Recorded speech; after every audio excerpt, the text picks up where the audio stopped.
Think buying an RV is your golden ticket out of the rat race? The good news is it's possible if you do it the right way. Most people looking to escape the matrix via the open road are going to walk straight into a financial nightmare. They watch TikToks promising $65 a month memberships for $0 site fees. Unfortunately, you gotta use your brain. If it sounds too good to be true, it probably is. Today we are pulling back the curtain and I'm exposing the reality of full-time RV living. Dealers and campground membership networks, hope you skip this video because I don't want good people throwing away their money for nothing. Let's get started.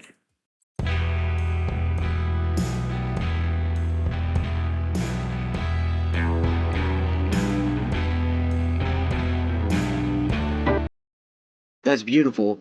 We got the back pay on my SSI, so we were able to pay cash for our RV. And ours was $20,000, and we paid cash, so we don't have an RV payment. We looked on Volunteer.gov and became park host, and I do have a video about that as well. So if you're interested in that, shoot me or drop a post and I'll send you the email that I sent to the hiring managers that got us hired on. I would just tried a more proactive approach, but that with not having a vehicle payment dropped our total monthly expenses to $600. So our housing costs are at $241, and that just includes like insurance and maintenance. Basically, that's it. So I like their approach.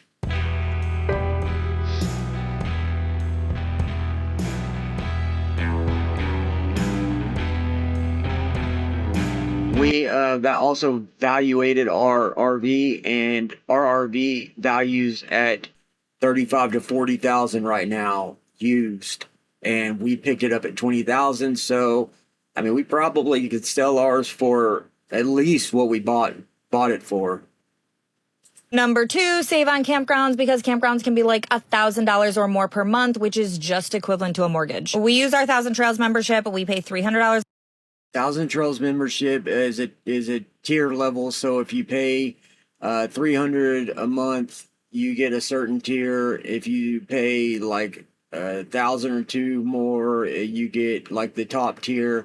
And then you get to stay at the sites for free, but you have like a 14-day or a 21-day time length before you have to move. And then you have to stay out of on one tier, you have to stay out of the Thousand Trails community for like a week. But then on the top tier, you get to go straight to another community, and you have to reserve in advance, or you just get what's left. And some of the sites I hear aren't that great, but just like any other places. So that's Thousand Trails A month. I do not have to pay extra for electric or utilities or all of the crazy amenities, and our kids can socialize and make all the friends. We have the adventure package and can move every 21 days, and I have more information about that on our site. We also use Password America to save on campsites, especially for long trips and for places that aren't near 1,000 trails. It saves you 50% off your campsites and is only $44 a year. If you use code WILD3, you get 3 months free. You can also boondock for free on BLM land. You can use apps like Campendium and iOverlander to find free spots. For homeschooling,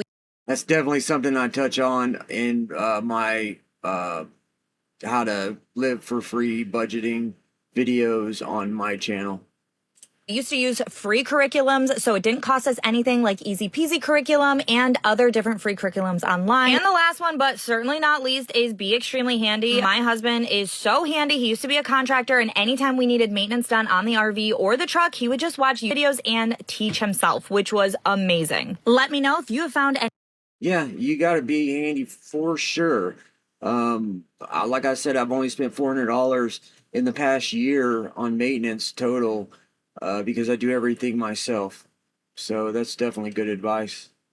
Buying an RV, financial things we think you should know first. This is not real estate. It is real estate. The likelihood of these things appreciating in value and gaining value is pretty much slim to none. Do your research and figure out the type and floor plan that you want first and then buy, not vice versa. You'll take a wash. Understand that whether you're nomadic or stationary, these things require maintenance, and that comes at a cost whether you do it. Yeah, of course, they're depreciating assets, but the thing about it is that's why you need to buy used. Don't buy new, because right when you buy new, you drive off the lot, you have 30% of your value gone, bam, just like that. So you need to buy used, and you need to buy smart, and the depreciating asset could turn into a tool for financial wealth. I touch on that on another one of my videos, so make sure you are subscribed. Or somebody else does it. If you can, try to buy used without financing at all. You often hear it's cheaper than an apartment or a house, which is possibly true, but that requires research on that individual, finding sites. Living the RV life on a budget is all about strategy, and some strategies work for some people better than others. Just because I don't see value on what some of these full-timers are doing doesn't mean it doesn't work for them. They just don't work for me. And it's my channel, so you get to hear my opinion. If you don't agree, I would love to hear from you in the comments. The first thing that's going to add up when you get into this lifestyle is campgrounds. Where are you going to stay? You're going to stay weekly, monthly, seasonally, or maybe Huge. Let's see what he's got. like us, we move all the time. For us, and I know this is a hot topic, but we use Thousand Trails. I don't, to each their own, right? You cannot afford this lifestyle without Thousand Trails. Our annually dues are $750 a year, and we bought ours used for $3,000. We've been using this for 2 years, so I cannot tell you the value. Their annual dues are $700, and they bought theirs used for $3,000. We are always in Thousand Trails. If we are on Thousand Trails right now. There's so many options for Thousand Trails. My first tip is to join some kind. The thing about Thousand Trails is you have to move, 14, 21 days, and you're traveling a lot. So you're going to have a lot of gas expenses and traveling expenses and things like that. Just saying. Kind of membership to help you save money out in the campgrounds. Last tip is to get some kind of museum pass and the annual national parks membership. Stop paying for individual tickets. If you could buy anything as an annual, you're going to save so much more money. We have the annual or the Texas Beautiful Pass. Hey, babe, what's the name of the pass that we have? What's the name of the pass that you get 50% off? America the Beautiful. If you're veteran disabled, you get the pass for free. You just have to go up to the gatehouse at a park and pick up your pass.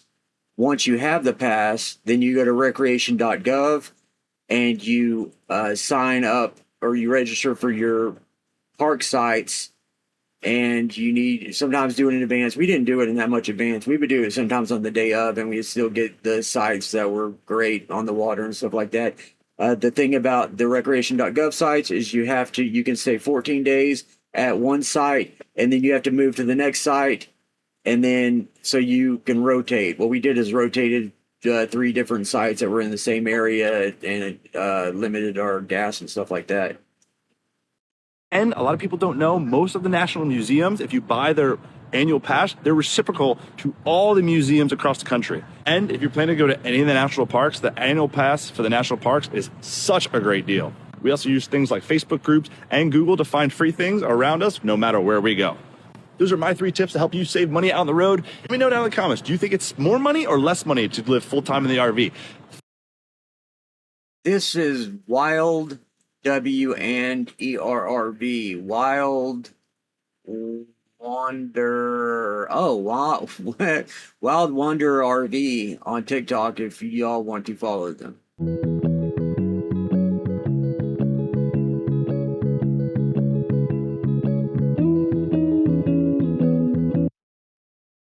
All good ideas. RV life isn't a vacation, it's a lifestyle. If you treat it like a vacation, you can go through cash faster than a bachelorette party at a Chippendale show. One of the biggest budgets. Bachelorette party? I would think bachelor party would spend more money, but whatever. items is going to be where you park your rig. Here's some tips on saving money on your campground spots. First of all, try. It looks like he either works for the U.S. Army Corps of Engineers or he is a volunteer park host. With that shirt, I would say probably works for the New England District Army Corps of Engineers. Slow travel, meaning pick a location. Second, if your rig is set up for it, you can try boondocking. You can stay in Bureau of Land Management land. The problem is there are no services out there, so you have to bring your own power and water. When we first started out, we did not realize this, that the battery power in our RV was not strong enough to power like TVs, and it'll keep your refrigerator running for a little bit, but really you need a generator if you're going to be staying, if you're going to be boondocking and you want to watch TV and things like that, because all our battery powers do is run our lights and our USB plugs and our refrigerator. That's it. We have solar power, but that's all it's going to run. If you want to watch TV and do more things like that, you're going to need a gas-powered generator, would be my suggestion. Or you're going to need to upgrade your lithium batteries on your solar power to power all that stuff, which is going to cost probably a couple $1,000s. Into that environment. If you're planning your trip around visiting popular destinations, try going during the off-season. The RV spaces will be less expensive, and there might even be discounts at the attractions. You can also try trading your labor for a.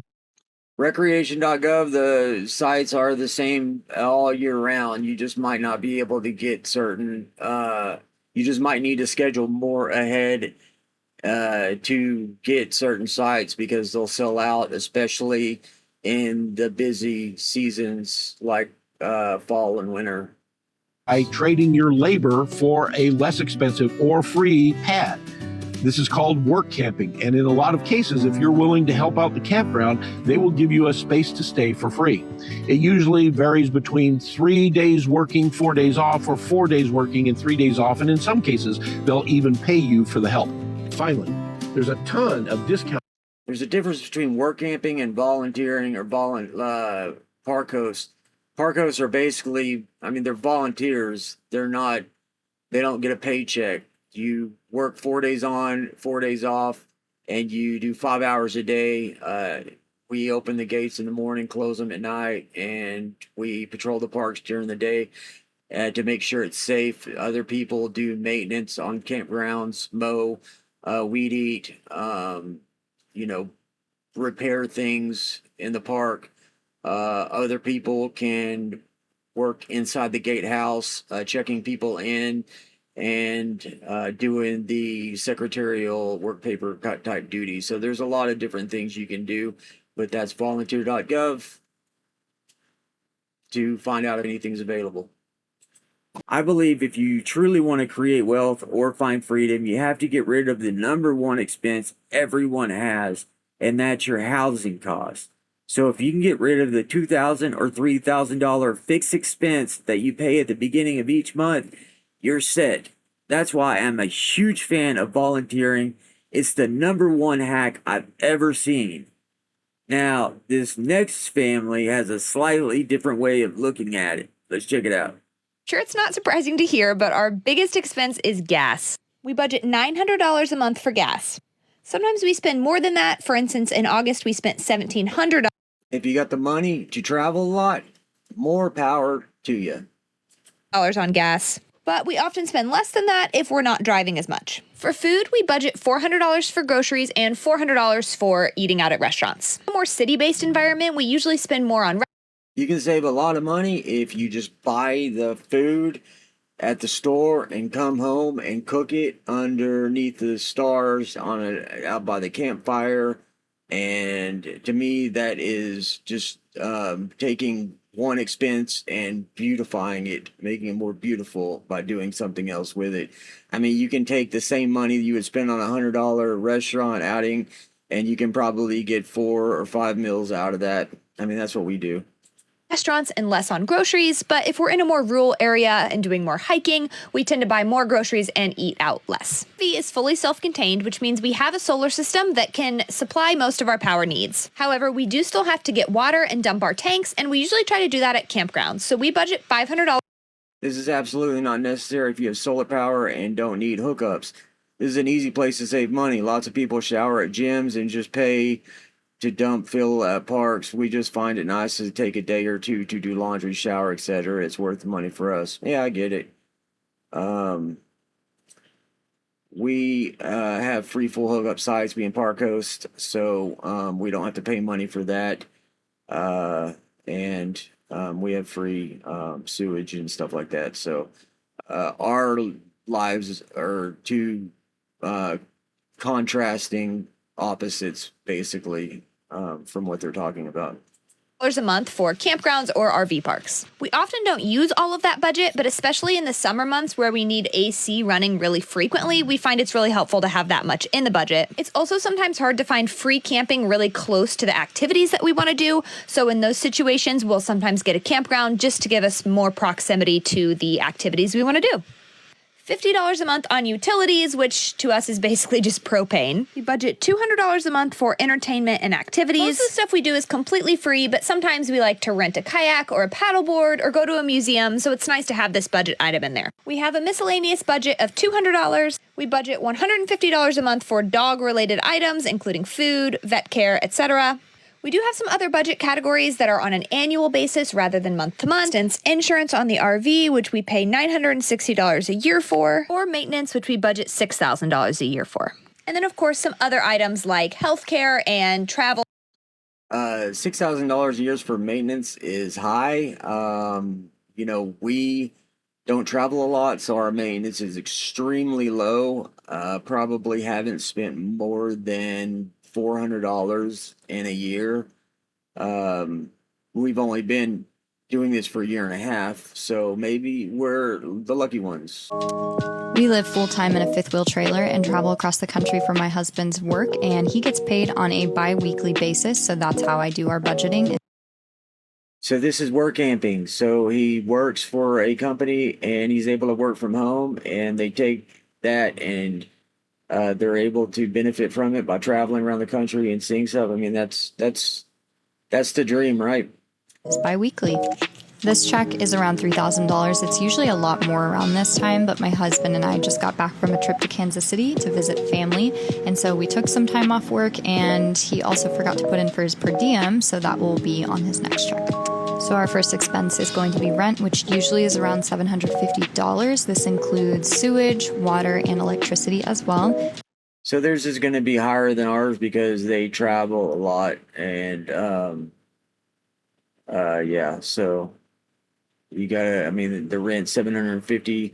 Ours was $475 because we got 50% off on Recreation.gov. So theirs is just in the range of average, I would say. Then we have internet for $50. We have our cell phones for $180. Good news about that is my cell phone is about to be paid off at the end of this month, so that'll drop it down $72. So their internet, they have cheap internet. We pay $65. Our cell phones are $40 a month, and we have two of them at $80. She is mentioning her cell phone being paid off, so she must be making a payment on her phone as well. Now for gas and groceries, I like to over budget for these. For 2 weeks, we typically don't do $200 in gas. We usually do way under. Oh, this is a 2-week budget. Okay, so their rent is $1,500. I mean, that's an average apartment rent, in America. So, and internet $50 for 2 weeks. Yeah, that's $100. Cell phone $180. So, yikes, $360 for their cell phones and $400 for their gas. But I always like to over budget in these categories, and then I'm going groceries. to put $200 for groceries as well.